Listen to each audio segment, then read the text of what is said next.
Mesdames et messieurs, merci de faire confiance au journal de la ville et tout de suite les sommaires. Triste nouvelle pour les habitants de Kingabwa Izam. Un camion Ben de Dupné qui transportait les sables à 3 h du matin a fini sa course dans une maison de vente située à côté du sous-siat de la police qui n'était pas épargné par cet accident qui a causé la mort de 6 personnes, parmi 2 enfants. Vous suivrez dans ce journal des témoignages des habitants sur ces drames. Covid-19 en République démocratique du Congo. La situation devient de plus en plus préoccupante dans la capitale et dans des provinces. Vu la montée du nombre de cas enregistrés par jour, nous pouvons dire que le pays vit déjà la 5e vague de la Covid. Affirmation du docteur Jean-Jacques Mouyembe ce mardi 24 mai lors d'une inauguration des cours de master d'écologie des maladies infectieuses, aléas naturels et gestion des risques dont il est directeur. C'est tout pour les sommaires, mesdames et messieurs. Encore une fois, bienvenue dans ce journal.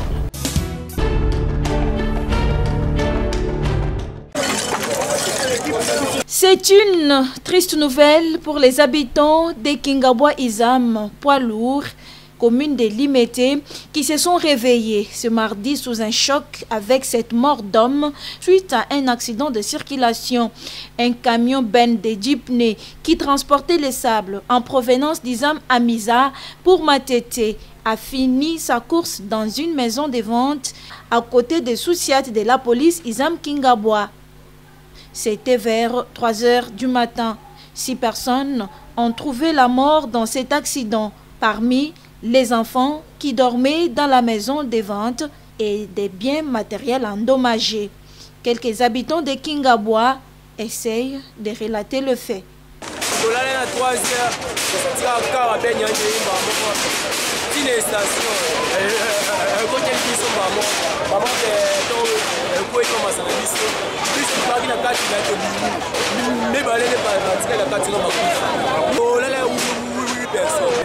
Il y a 2 morts, il y a 4 personnes dans le gros véhicule et je crois qu'il y a d'autres personnes qui sont sous les décombres. Ça c'est l'excès de vitesse qui a causé cet accident. Et de 2, ce genre de travaux ne doivent pas être effectués tard la nuit.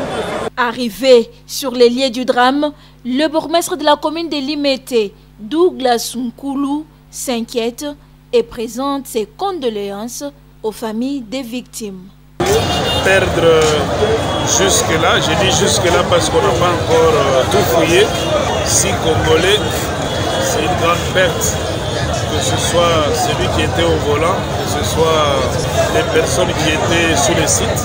Nous déplorons cette grande perte et pour l'instant, l'urgence, c'est de sortir les corps qui sont emprisonnés dans les décombres, pouvoir dignement les amener à la morgue.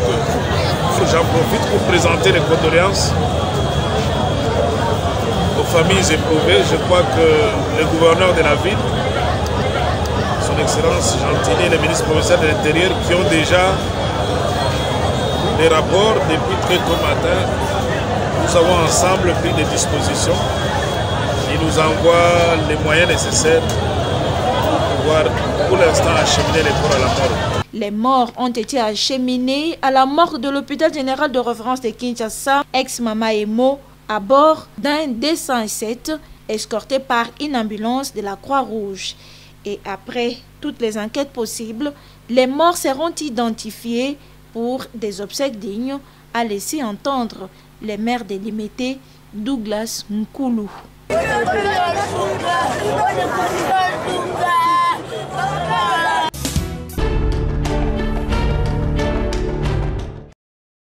Inauguration ce mardi 24 mai des cours de master d'écologie des maladies infectieuses, aléas naturels et gestion des risques.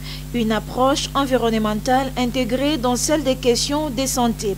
Cette formation, introduite par la faculté de médecine de l'Université de Kinshasa, a pour objectif permettre aux scientifiques de trouver des solutions aux problèmes de pollution environnementale qui exposent les individus à la pollution de l'air, de l'eau et la mauvaise gestion des immondices. C'est le professeur Jean-Jacques Mouyembe, directeur du master d'écologie des maladies infectieuses, qui a donné le go de cette conférence des grands témoins qui se tiendra du 24 au 25 mai 2022 à l'INRB.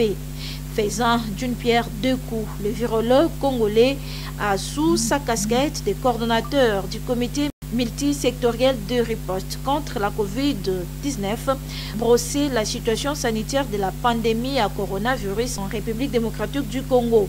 À l'en croire, la situation devient de plus en plus préoccupante dans la capitale que dans les provinces, vu la montée des nombres de cas enregistrés par jour, ce qui laisse à croire que le pays vit déjà la 5e vague. Nous craignons, n'est-ce pas, une 5e vague dans notre pays. Et ces derniers temps, c'était la province de Lualaba qui était préoccupante. Mais nous nous rendons compte que le virus circule de façon plus ou moins intense, même ici à Kinshasa, dans la capitale. Et nous croyons que c'est le début, n'est-ce pas, de la 5e vague. Et nous espérons que avec les personnes qui sont déjà vaccinées, cette 5e vague ne sera pas aussi méchante que les vagues précédentes. Mais nous devons toujours être prudents, être sur nos gardes, continuer à porter les masques et pour ceux qui ne sont pas encore vaccinés, en tout cas de se faire vacciner.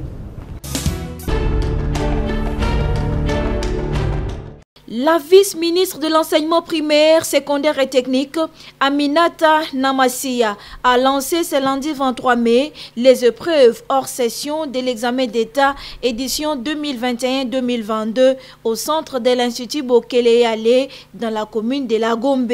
Elle était accompagnée du secrétaire général à l'EPST, Christine Nepa-Nepa, de l'inspecteur général à l'EPST, Jacques Odia, du ministre provincial de Kinshasa ayant en charge l'éducation, Charles Mbouta Muntu, et des cadres de l'EPST aussi bien du cabinet du ministre comme de l'administration. Dans son discours, le numéro 2 de l'EPST a souligné que ces épreuves qui se déroulent sur l'ensemble du pays connaissent la participation de 918 620 candidats pour les cycles longs des humanités, dont environ 42% des filles. Ces candidats, précise-t-elle, sont disséminés dans 2653 centres de passation.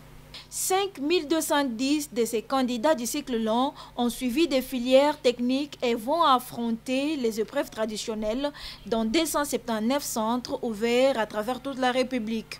En ce qui concerne les épreuves du cycle court professionnel, Aminata Namassia a confié qu'elles sont organisées dans 284 centres regroupant 5518 candidats, dont près de 20% des filles. La vice-ministre de l'EPST a fait remarquer en outre que par rapport à l'édition 2021, le nombre de participants a connu un accroissement de l'ordre de 10,6% pour les cycles longs et de 6,2% pour les cycles courts professionnels. J'ai saisi cette occasion pour encourager les élèves des classes inférieures en général et les filles en particulier à demeurer dans les circuits scolaires afin d'espérer un jour présenter l'examen d'État et les jurys nationaux à leur tour. Au terme de son discours à l'Institut Bokele-Yale, le numéro 2 de l'EPST a fait la ronde dans quelques centres de Kinshasa. Première étape, lycée de Matongé dans la province éducationnelle de Kinshasa-Funan, un centre qui a enregistré 479 candidats, dont 222 garçons et 257 filles.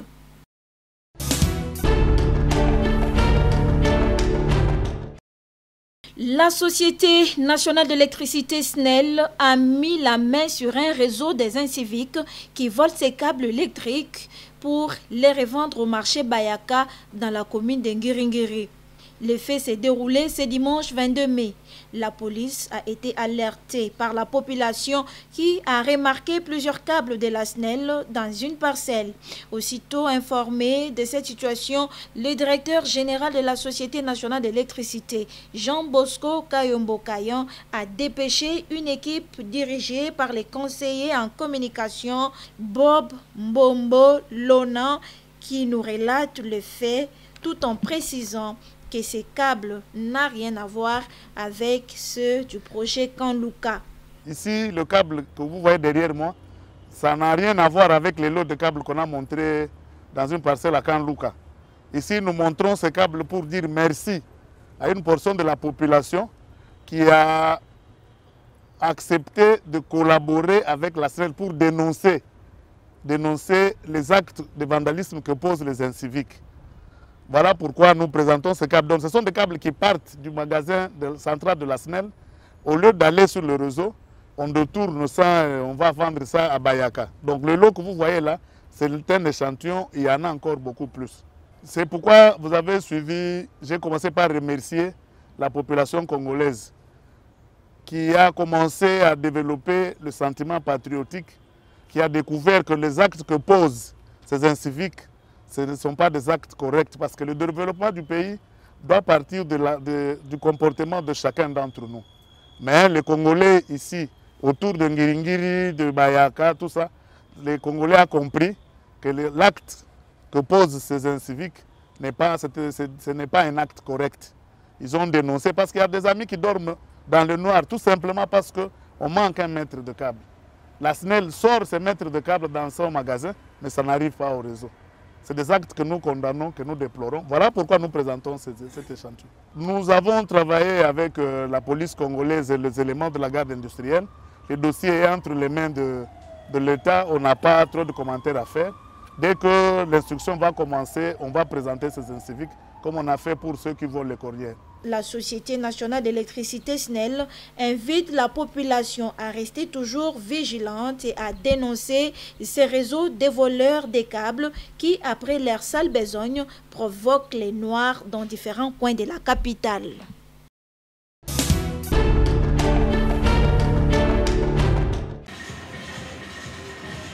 Formés à l'entrepreneuriat pratique dénommé FOREP, les 2000 jeunes Quinoises et Quinois des 4 districts de la ville-province de Kinshasa, encouragés et motivés par un brevet de mérite afin de leur permettre de se défendre sur terrain par le Conseil provincial de la jeunesse, soutenu par l'Union des jeunes congolais pour le changement, UJCC, avec à sa tête Totoro Mukenge, dans le cadre de son projet Tufaulu Pamoja à entendre, réussissons ensemble ce samedi 21 mai 2022 dans l'enceinte d'Elimka. Les participants eux-mêmes se frottent les mains d'avoir à prendre et remercient les organisateurs. Tolingi toujours kozala na ba j'ai l'honneur mais les longai na monter entreprise na ngai donc na ko engager batu mususu. Le président de l'Union des jeunes congolais pour le changement salue la détermination de ces 2000 jeunes qui, en dépit de toutes difficultés, ont arrivé à un travail à travers la FOREP. On a Kinshasa tous à 15 millions. Cela voudrait tout simplement dire ceux qui produisent Nayo, au Saliango bien, aux Zuikaka, 100 000 ou bien 1 million de consommateurs et si le commis millionnaire. Alors là, vous voyez que déjà le marché est là, le potentiel est là. Et 5 Kaka, au-delà, il y a pour ça là produit, mais vous avez la paix, l'énergie nécessaire, mais aussi il faut aller jusqu'au bout, ne pas vous décourager. Totoro Mukenge, président de l'UJCC, plaide auprès du gouvernement congolais pour que de telles initiatives soient prises en compte et développées en faveur de la jeunesse congolaise. Et tout ce que nous demandons, c'est que notre État, que le gouvernement puisse accompagner par initiative privée pour que réussite à la globale. Nous avons de l'énergie, mais nous avons besoin de l'accompagnement. Pour rappel, ces 2000 jeunes, désormais entrepreneurs, ont été formés à l'entrepreneuriat, axés sur la conception, la transformation des produits comestibles, la transformation des produits incomestibles et pâtisseries. ils vont désormais travailler eux-mêmes en mode congolais, ainsi pour gagner du pain.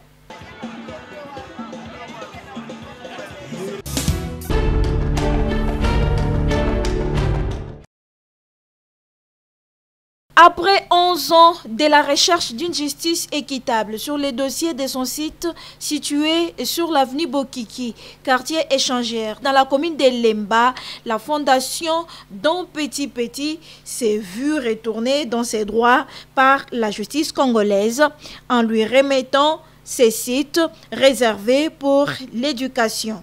Et pour ce faire, le père Jacques Petit Petit, président de la fondation Don Petit Petit, a organisé une messe d'action de grâce pour rendre gloire à Dieu, seul maître des temps et des circonstances, le week-end dernier dans l'enceinte du site.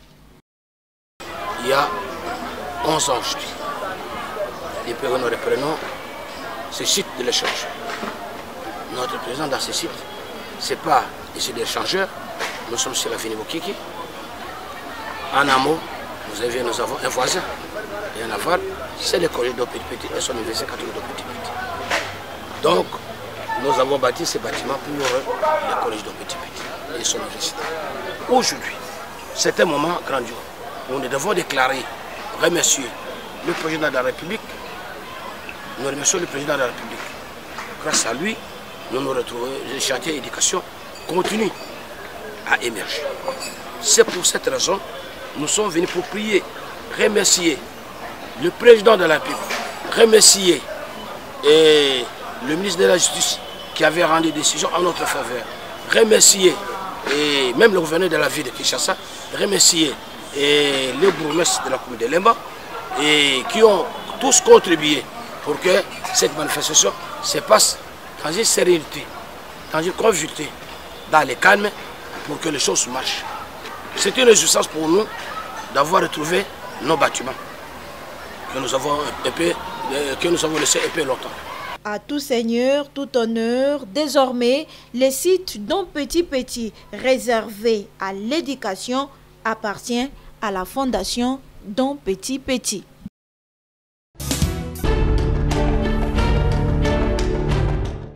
L'Église de Jésus-Christ, par son envoyé spécial, Simon Kimbangu, paroisse de Kisenso-Mission, que chapeaute le pasteur communal Joseph Bamatuila, a dans son culte dominical du 22 mai fait le préparatif et donné la ligne de conduite pour la célébration de la Noël le 25 mai, date marquant la naissance du Christ, Papa Dialungana, qui signifie l'accomplissement. Avant même le début du culte, un carnaval a eu lieu.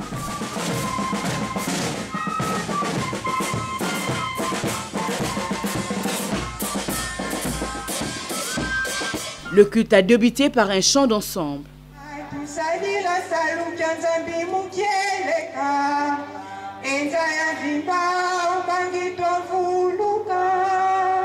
Et juste après, l'évangéliste communal Ngoma Ndibou Lazare a pris la parole pour l'homélie qu'il a tirée du livre d'Exode 20, 1 à 17, Hébreux 9, 28, puis Apocalypse 3, 12.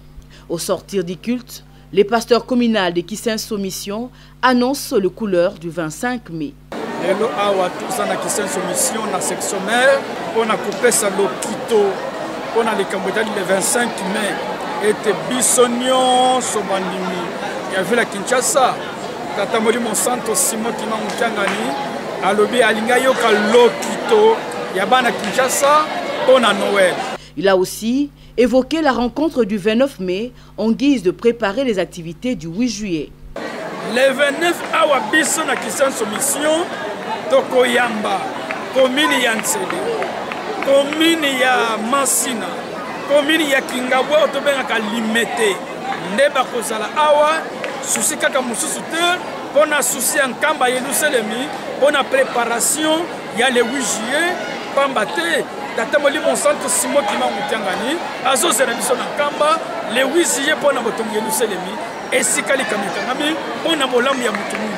Il est demandé à tous les kimbangistes de préparer d'abord leur cœur et d'apporter dedans, comme qui dirait, on ne se présente pas devant Dieu le main vide. Le défilé de la Fluki Kisenso-Mission a sanctionné la fin de ces cultes préparatoires de la Noël prévue le mercredi 25 mai.